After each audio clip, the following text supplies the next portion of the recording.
alkuli pular ina pecci e pecce ɗiɗi mawɗe. Alkuli muumi e alkuli laaɓɗe. Alkuli muumi ɗe ko nogas e jeeɗiɗi. Alkuli pular ɗi fof alkuli muumi ɗe ko nogas e jeeɗiɗi. Alkuli laaɓɗe ɗe ko 5. Sifaji alkuli laaɓɗe. Alkuli laaɓɗe ina jogii sifaji ɗiɗi. Sifa dabbo ko a, e, i, o, u. Holi ko saabi kene wiye sifa dabbo.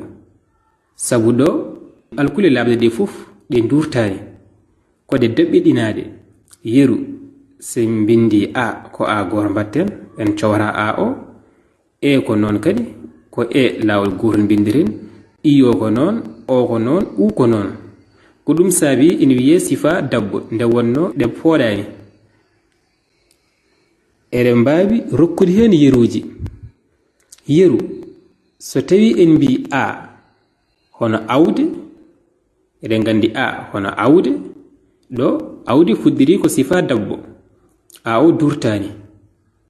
Ewwa sen mbi e hono elde, e hono elde, ɗo kadi elde fuddiri ko sifa dabbo. Alkulal e durtani. Sen mbi i hono irde, i hono irde, i o kadi ɗo irde fuddiri ko sifa dabbo.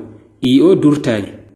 Sen mbi o hono owde, ɗone kadi ko sifa dabbo fuddiri o durtani.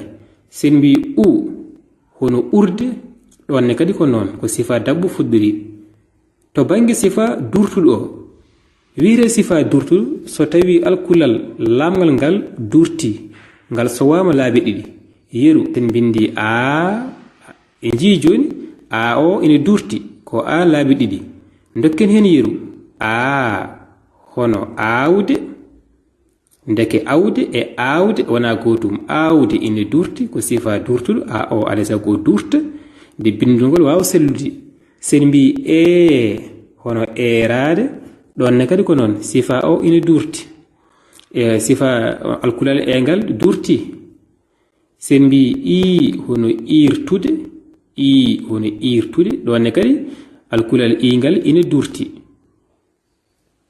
O hono oroyde, ɗonne kadi oroyde fuddiri ko sifa durtuɗo. Alkulal o ngal ina durti. Sen mbi u hono urde, ndeke urde e urde wona gotum. Urde fuddiri ko sifa durtuɗo. Alkulal u alay sago durta. Sabu sa durtani tan taw jiɗɗa windude ko urde, a durtani bindata ko urde. Woni mana o boni. Musidɓe tedduɓe, ko ɗo hande katani windan meɗen ha saha garowo inchallah. On jarama.